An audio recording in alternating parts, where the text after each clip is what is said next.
how to run your sales process like a seven-figure earner. This is gonna be a lot of fun. I'm gonna go through my master metrics tracker tool. We're gonna learn, what playing the numbers game actually means to a high seven-figure earner or a high multiple six-figure earner, how to actually use the tool I'm going to show you to diagnose your whole sales process. This is from your top of the funnel all the way through the close, so you know what areas to really improve, and then really how to fix the deficiencies to improve your sales process effectively, so you can actually work less and make more. All right, and then also what to do after you fix it.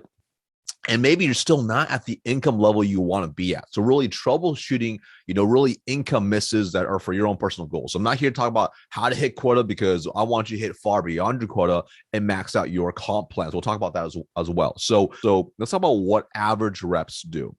So this is what average reps do. First off, they operate off of feelings, and they don't back decisions based off data. All right. I'm saying it again, they operate off feelings and they don't back decisions based off data. So they say stuff like, well, I think my emails are going pretty good. I think my sales calls are going pretty good, but they don't have any data to back it up. And the truth is, a lot of times our feelings can fool us, right? So a lot of times they end up smoking what I call the hopium, all right? And they hope their results will improve by just doing what they've been doing or by simply working harder.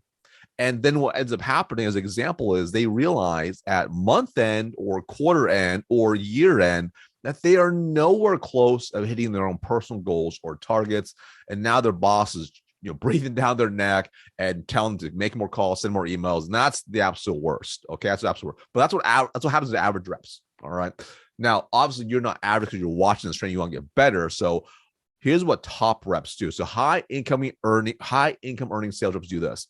They operate off facts and data, right? Facts and data. So they are 100% honest with their strengths and also their deficiencies. All right. It doesn't mean you operate without empathy. It doesn't mean that you don't have feelings. You just know that we as human beings are masters of self-deception. So for example, if I was applied to my own personal life, I could say I feel really good, I feel really healthy, but until I actually get on a scale and measure my body fat and actually take measurements, I'm not going to really know if I'm actually in the healthy shape that I want to be. I may think I feel good, but then when you see that picture or you see those metrics, it may cause you to make different decisions as a result. Okay, so that's really key. So that's why this is a pretty funny, little meme for you. Anyways, so playing the numbers game to a high income earner is really, this is what it means to them. It's not about making more calls, sending more emails, and just working their ass off. That's not what it's about.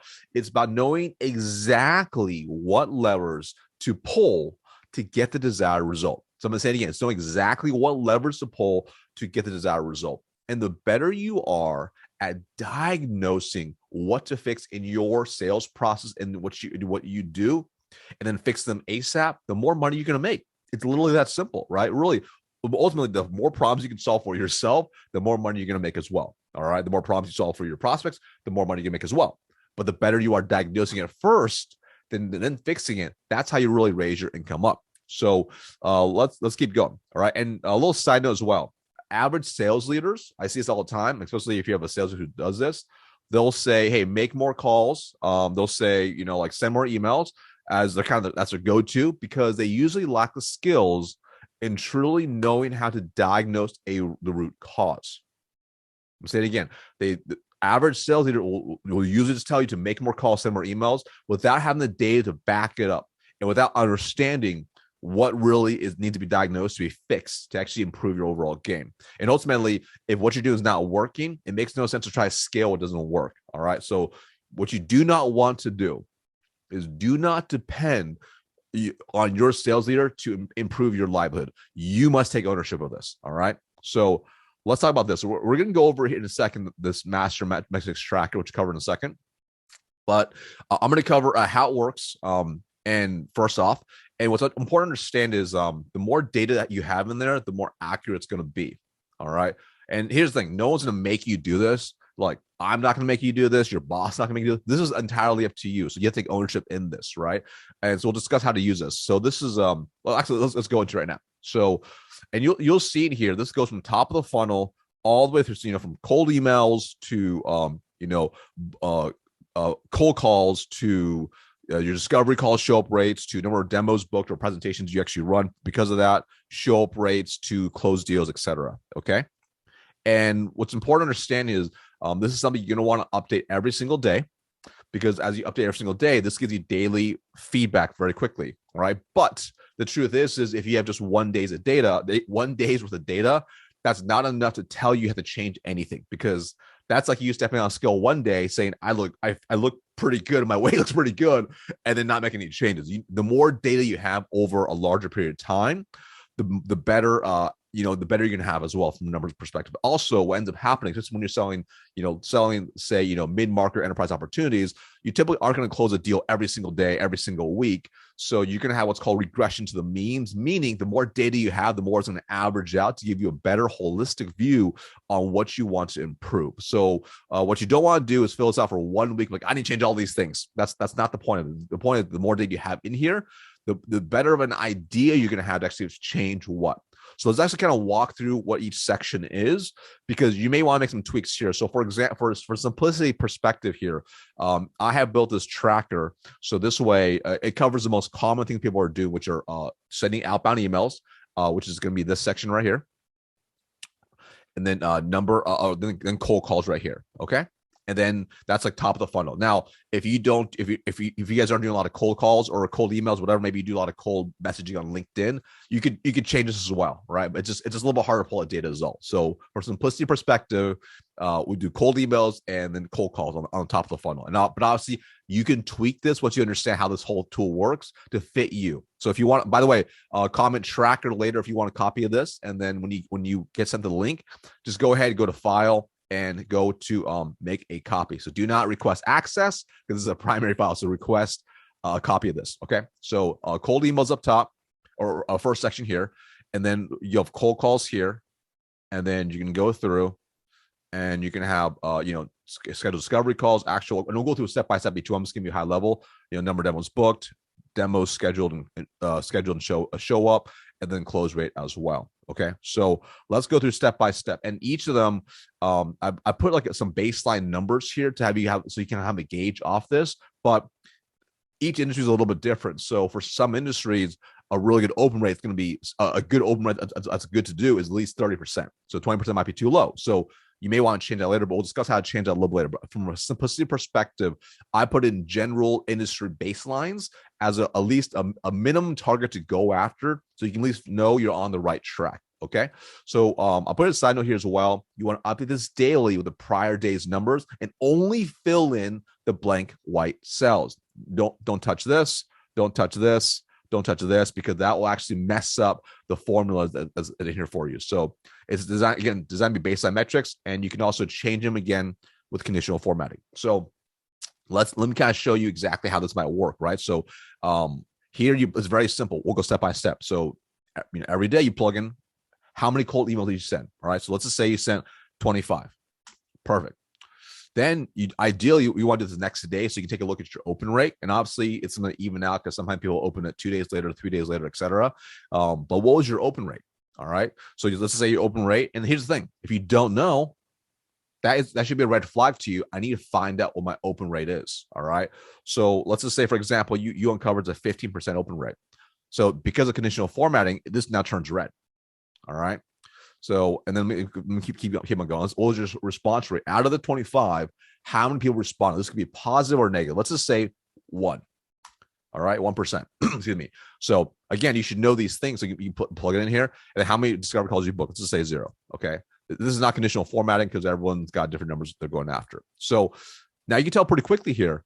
So if you know now, if your open rate is sub 20%, there's some potential issues right there. So number one, are you going after the right people, right? Do you have the right list of people that you're actually going after?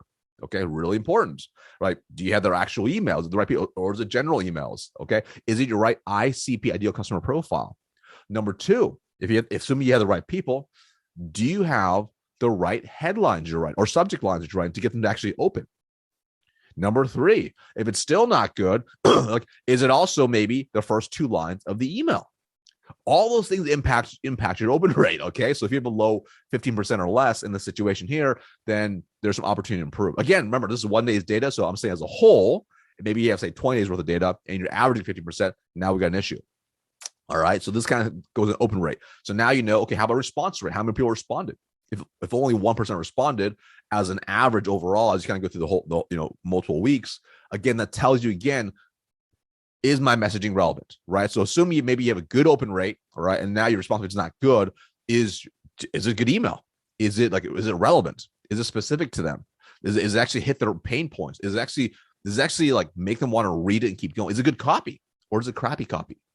All right. Again, this helps you tell you where you want to go. And then obviously number of discovery calls booked, you'll see the end result there. All right. So you can tell pretty quickly, like by plugging the numbers in, like, you do 10 here. Let's just say your open rate's 25%. Boom. Now you're in the green. Okay. Let's just say it's, 3%. Hold on. 3% here. Now you're in the green. All right. So you kind of see here, this is really, really powerful. Okay. Let's just say you booked 2. Okay. So that tells you pretty quickly. Now let's go to cold calls. So let's just say you do outbound calls. Let's just say you make, again, how many cold calls did you make? Let's just say you made 25 calls that day. How many of them did you actually connect to a decision maker? So not to the gatekeeper, but out of the 25, how many, when you call them, even if you call and talk to gatekeeper first, but how many actually got you to the actual decision maker? All right. So at the very least, you should have at least a 10% connect rate. That's a really good. If you're doing 10%, you're in the money. You're in the green. All right. So let's just say maybe it's 2.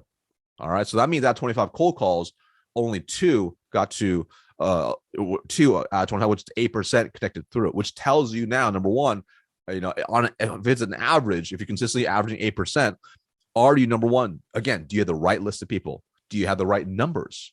Do you have direct dials? Okay. If you have all those, cool, great. Are you getting stuck at the gatekeeper? Are you good at talking to the gatekeeper? How are you bypassing the gatekeeper? So again, this tells you a lot of data right there, right?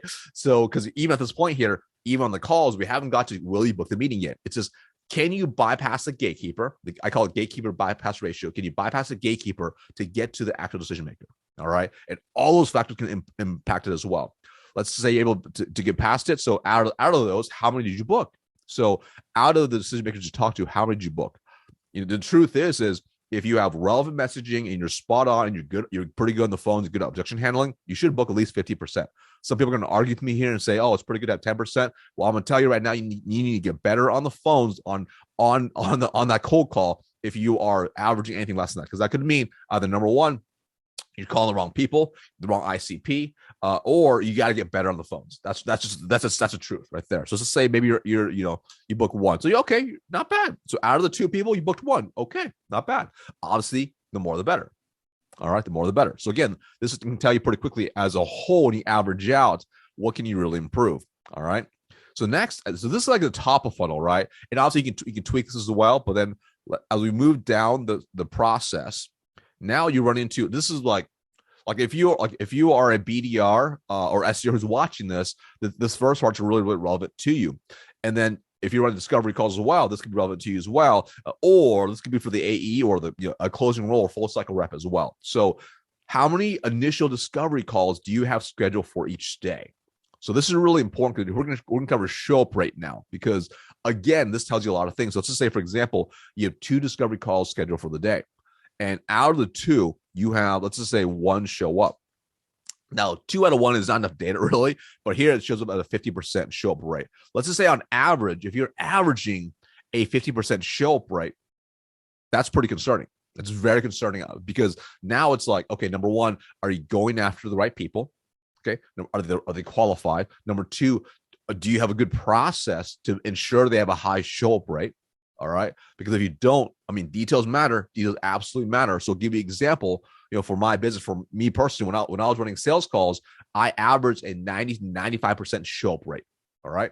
It was because of specific things that I made sure I had the right people. But on top of that, how we follow up leading to the point of them showing up and verifying they're going to show up was very critical. Like, in fact, every little detail really mattered. So really getting yourself a high show up is really important, because otherwise what you don't want to do is have a bunch of stuff on your calendar and they're not going to show up. Like nobody wins there, right? You're feeling not good about yourself if they're not showing up. Okay. So if you have less than an 80% show up rate, you got to look in the mirror and say, what can I improve there? How am I going after the right people? Do I have good follow-ups? Am I providing value in between? Am I ensuring they know exactly what the meeting's all about? Am I going after the right people is one of the biggest things, just so you know. Okay.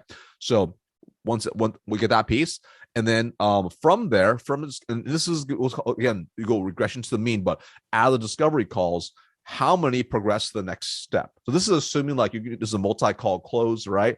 If this is not part, if this part's not relevant to you, don't worry about this. But this could be a demo, this could be a presentation. This is basically the next step in the process. Okay, so for simplicity perspective here, I only put a demo here. All right, so out of those, how many did you book, or how many demos did you book that day? Let's just say it is let's just say one. All right, cool.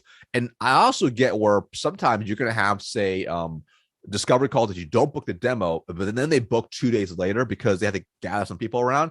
Super normal. Include that as your demos booked for the day, because overall, once you average everything out, it'll even out again with the regression of the mean. Okay. And then next is that's called, I call it disco to demo booking rate.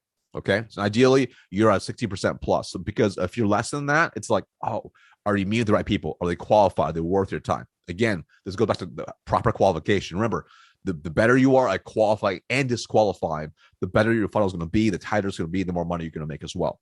Okay. So next, as we keep on going here, we'll go into numbers of demos scheduled for the day and numbers completed. So this is your demo show up rate. So again, you want to make sure like what's on your calendar, people are going to show up, because what you don't want to do again is have a bunch of demos and no one shows up. It's not a win. Okay. So number of demos scheduled for the day. Let's just say it's 5. I'm just making a number 5. All right. And number completed, let's just say it's 2. Again, same thing as before, demo show up rate 80%. So this ties in the same thing as the show up rate for the discovery. How qualifies opportunity? How good of a job did you set them up? Did you have invites, etc.? Did you make sure people are going to show up? If it's more than one person, how were you verifying? All those things again matter, because you want to make sure you do not waste your time. All right, you do not want to waste your time, because you're better off if you have demos scheduled on your calendar and no one's verified, and it's like a week out, and they're and you verify 3 days in advance, 2 days in advance, they're not going to be able to make it. You better reschedule that. You're better off rescheduling that and taking that 30-minute block, that hour block, and doing something else that's going to be an IPA, an income producing activity. Okay.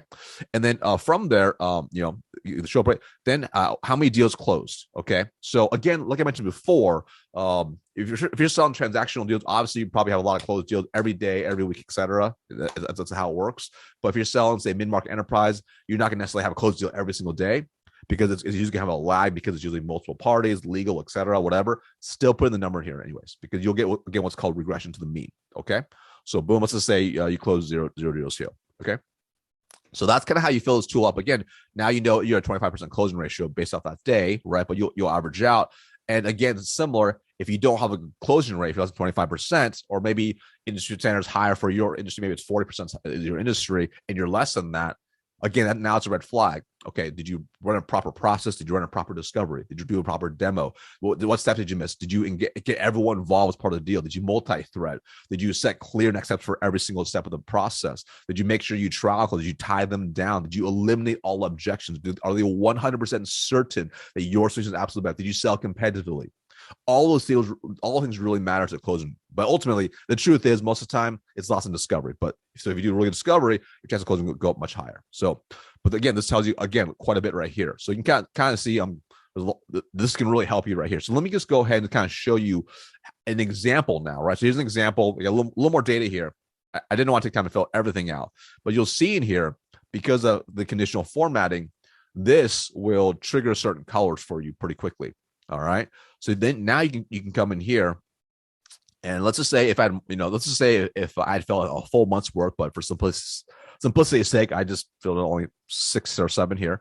Now you can take a look here to get a data set to look at some averages here. So for example, you can see if you want to just highlight this, boom, and you're averaging about 41, might be a little small, but about 41 emails a day, cold emails a day. Let's see what the average open rate is. If I just highlight that, 17%. So not great, not terrible. So probably some tweaking right there. Again, so that should trigger you to say, All right, that's red. This is in the red here. I have to look. What can I do to improve it? Is it the head, the subject line? Is it the first line? Is it the right list? Stuff we just mentioned earlier. Start working on fixing all those things. Okay. Response rate, same thing. I just highlight this. Boom, 1.57%. Okay, pretty awful. All right, gotta work on that again. Fix those things as well, right? So again, there's no number tied to this because everyone's a little bit different. If you're selling enterprise versus say, SMB mid market, your numbers will be very drastically different. Number of cold calls, you can kind of take a look here. Boom, what's your average here? 32 cold calls on average per day. Number of connects on average, 2.8. Let's take a look at the average here, 10.81%. So not bad. So we're right in the green now. When you take a look at the data points, so it's not you feel pretty good, but take a look real quick. Let's just say, for example, if you have some large numbers that are skewing it for a few of the if you have a whole month, maybe a couple of weeks is like, and for a couple of weeks you're like running like 20%, and then suddenly for 2 weeks you're running in the reds here. What changed? Again, these are trigger points. So again, this is designed to trigger you to look at the data in more detail. And once you have the data, how can you make sure you fill in the gaps with proper deductive reasoning to make the changes to improve what you're doing? Because maybe in the last 2 weeks that were in the red, you've been taking lists from marketing and they're just not that good. But the first 2 weeks, maybe you are doing your own research. You're looking up in advance, you're building your own list in Salesforce, HubSpot, whatever, and you're crushing it. And then you took a marketing list and now you get hit with the bad data. Okay, that could be it. So again, good to think about. You can see how many you're booking on average, or some if you want. And then how about the booking ratio? Average here, boom, 55%. Okay, pretty good. All right. So we'll keep on going. You kind of see here. So you kind of see here. Once you have larger data sets, it's a little bit easier. It's a little bit better, right? Now you can kind of tell, where you're at, and we can average this out. Averaging a 69% show up rate. Not really great. So definitely some areas to improve, right? But perhaps maybe if you had, say, the first half of the week or month, you were all in the red, and then you made tweaks and changes, and now you're running in the greens. Okay, cool. So you want to continue doing those changes. So again, this tells you data, so you can continue doing the right things that actually help you, and change things that are not going to serve you. All right. Number of demos booked, same thing. Show up rate, again, same thing. You can see where we're going here, right? So things will end up averaging out because here, I put an example here, booking another demo, maybe later on after a discovery call's already been had. Same thing, demo show up rate here as well. You kind of see it's the same thing here too. Okay. So now you're at a 77% show up rate for demos. Again, not terrible, right there. But what could we tweak, just like I mentioned before, to improve the demo show up rate as well? So this way you have higher throughput for your funnel. All right. Same the closing ratio as well. Now, I'll tell you again, like if you are selling large deals, like you want to have a data set of at least 30 days, because this will give you a better gauge of it. 30, 60, 90, the more the better, which will really help you as well. Because right here, it averages, say, 16%. It seems like for, say, 7 days, but if you sell massive deals, yeah, that makes sense, right? You're not going to have anything crazy quite yet, right? So, but really, these numbers are based off how many discoveries you're running. So typically, you're not running that many discoveries for enterprise, but you get my point there. Okay, so pretty simple tool to use. The key is kind of just using it consistently, but make sure I don't miss anything. Okay. Oh yeah, cool. Okay, so we discussed that. Let me show you how to make a couple of changes on here as well. So this is the example one here. Now, with all the color shifts right here, that's based off the numbers that I have plugged in, based off just kind of good general interest, like I mentioned. So, but for you, some of your numbers actually as an industry might be higher or lower because of your situation, right? Like maybe you only inbound leads, right? And that's the only thing your company really worries about. You may not need all these things, but also your closing ratio might just be like, maybe the company average is like 40%. So you want to be at a 50%. All right. So important to understand that. So you can change the conditional formatting to either fit a higher standard or lower standard, depending on what it's going to be. But I'll say at the very least, like even if your company has certain standards, go for higher standards as well. All right. So this will trigger you to make shifts in your process. Let me show you how to do it. So take a sip of coffee. So what you're going to want to do if you want to make changes to this, right, is and I wouldn't touch these right here. You can touch these, just don't touch the format. Sorry. So what you want to do to change this, right, is you just highlight the cell, highlight the row, or the column, excuse me, as far down as you want. So I put this for the full year, I think, that for the full year. So you want to do this for the full year. Okay, so you can see it's all highlighted here. And then let's just say, for example, you know, you really want to make sure you go after a 30% open rate. You right click this. We're going to go to view more cell actions, and we'll go to conditional formatting here. You click on this. And here, it might be a little small to see. I don't think it makes it bigger or not. That's okay. I'll click. There's green and there's red. And here you can see here the formula is designed where the value is greater than or equal to 20%. That was the number I had here. Let's just say you want to do 30%. You can just change that to 30%. All right. Hit done. Boom. And that's me in green. And the red, let's just say less than equal to 29.99%. Hit done. Boom. And you can see automatically this is already changing for you right there, right? And then of course I would recommend changing up top to 30%. So you remember the black and white right above. So pretty simple to do right there. Let me go back and just change it back really quick because I want to make sure that it stays the same. Boom. Boom. Okay. So cool. There we go. Cool. And that's good there. So, and it's the same thing for everyone. So you kind of, if I did the same thing here, let me kind of, boom, you kind of see again, same thing. Oops. Right click this, excuse me, conditional formatting. And you can do the same thing. I'm scroll back up so you can see the column type. But again, the value is greater than or equal to 3%. You can change that to 5%, 10%, 20%, whatever you want. And then again, values less than this to be in the red here. So, and again, you can change this. I mean, you can add other things if you want as well. Again, the key is, if you want to copy this tracker, just go file, make a copy.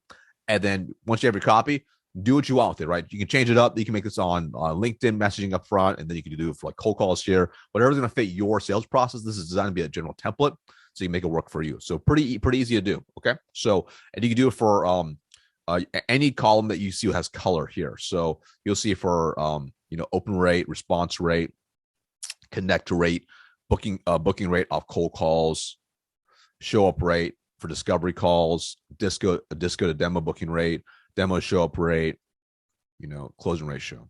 All right. So really simple tool to use. And obviously, if not every column applies to you, you don't have to fill it out, obviously, right? So that's kind of obvious, but just good to know. So really simple tool. Okay. So here's a couple of things. So again, I'm going to recap again. The more data you have in there, the more accurate it's going to be, because then you'll have better averages and actually make shifts to do it. All right. I can't stress that enough. If you have, say, a week worth of data, that probably still is not enough to give you enough data points, especially if you sell a larger deal size. Transactional maybe, but again, it's still not enough data points, because let's just say, for example, if you only sent like 20 emails last week, that's just not enough. That's just not enough data points right there. I mean, the more data points you have, the better it's going to be. Okay. So really cool tool. All right. So let's talk about troubleshooting income misses, because you're going to go through and you're like, hey, it's like, I have awesome metrics. Like, I am in the green across the board on average for like 30, 60, 90, 100 days, a whole year, but I'm still not where I want to be income wise. Now let's talk about that, because the truth is like this will definitely solve a lot of your basically your most common conversions you have in a sales process, but you still might not get there even if you're in the green consistently, because the key is consistently. So now let's talk about that. So here's potential areas to look into. So when you really think about this, there's really three ways to close more. Either number one, you can increase your activity, right? Which that's what crappy bosses tell their people overall. Number two, increase your closing ratio, right? So you get better at closing. Or number three, you increase your deal size, because you might have great activity, but just time wise, you just literally do not have enough time on your calendar to be able, unless you want to work 80 hours a week, which I don't, you probably don't either. Like, you're probably not going to want to do that. And you maybe have a stellar closing ratio. Maybe you're closing like a 60%, which in industry standard for you is like 30. You're like, I'm crushing it. Is it possible to get to 80%, 9%? Yeah, possibly, right? But it's very hard. And it's going to be rare to be able to be consistent, to be able to double or triple what the average is doing for closing ratio. Okay. So the third piece is going to be deal size. All right, deal size. So that means basically like, are you going after the right type of deals, right? So for example, funnel targeting. Are you going after like SMB, small mid-sized businesses versus enterprise targeting, right? So if you run the same metrics across the board, that's one thing this is not included here is deal size, is because everyone sells different types of deals, and depending on what you're able to do in the rules of your company, because maybe you have a separation of teams, obviously that can impact your ability to sell it. But you want to think like, if you're able to, am I going after SMB or enterprise targeting? And industries can impact that too. Certain industries are going to be naturally bigger opportunities, maybe with more money, more funding, more et cetera, that you're able to get larger opportunities into. Okay, so that's the first piece. Like, you need to change your targeting to go after larger opportunities. Okay. The second piece of that piece is also account maximization. So, are you fully penetrating that account that you're selling into? Like, are you able to increase, the average contract value, either through bundled selling or targeting? Now, in some people's roles, maybe you only get paid on the new business and you don't get to upsell. So, hey, how good of a job are you doing on the front end to get as much as possible on the deal when he actually goes in, versus, being able to land and expand? So everyone's role is a little bit different, but you want to think, am I properly maxing out that account as a result? So that's really, really key. Okay. And here's the thing. Let's just say, for example, if your deal size, like, you're kind of capped where your company doesn't want you to go after, say, enterprise opportunities, or your team, it's just the way it's set up. You might have hit the upper limits of your company. It might be time to go to a different company with bigger opportunity, more challenges. Just something to think about. Okay. So the second piece, commission structure, OTE, comp plan, etc. This is really important, because if you're hitting in the green all metrics and you're selling big deals as well, but your comp plan is capped, it seems obvious, but there's no way you can hit more. And I share that with you because, back when I was in corporate America and I'd hire a lot of salespeople, like, I would always want to know, like, what were their goals, right? Because if their goal was they wanted to earn, say, 7 figures in that sales rep role, that wasn't realistic in that role. It would end up getting capped out really 300 or 400K plus. I knew they would not be able to make more in the role they're going into. So I need to make sure I manage expectations as well. So that's really key. Like, are there caps that you cannot control within it, right? So for example, if you want to earn 7 figures, you need to have a comp plan that supports it. All right. Then on top of that, you also need to have an OTE structure, on target earning structure, that also fits it as well. So for example, if your OTE comp is like 50K, I'm just making an example up here. If it's on target earnings 50K, but your goal is 500K, there's no way you can earn 500K if your OTE is 50K. I mean, is it possible for you to 10x your number to get there? Possible. Is it realistic? Can you actually consistently do it? So I'm all about being realistic, because if you had, say, an OTE of, say, 250, yeah, for sure. Doing 200% plus to target, yeah, it's feasible. It's not easy, it's feasible to get to that point. So it's important to understand that as well. And then third is also deal complexity. So usually the more complex the deal, the more money it makes you. So that's usually going to be enterprise opportunities, selling to, say, Fortune 500, Fortune 100, Fortune 50, big opportunities that usually it's a longer sales cycle, but the payout is so much larger because the deals are significantly bigger. Because you may have some limitations based on the environment you're in, assuming everything's absolutely nails. And that may mean at that point, it's time to maybe make a shift somewhere else. But again, here's the thing, just like anything else, money's not everything, because maybe you're really happy with your income, but you want to make more, but you love your leadership.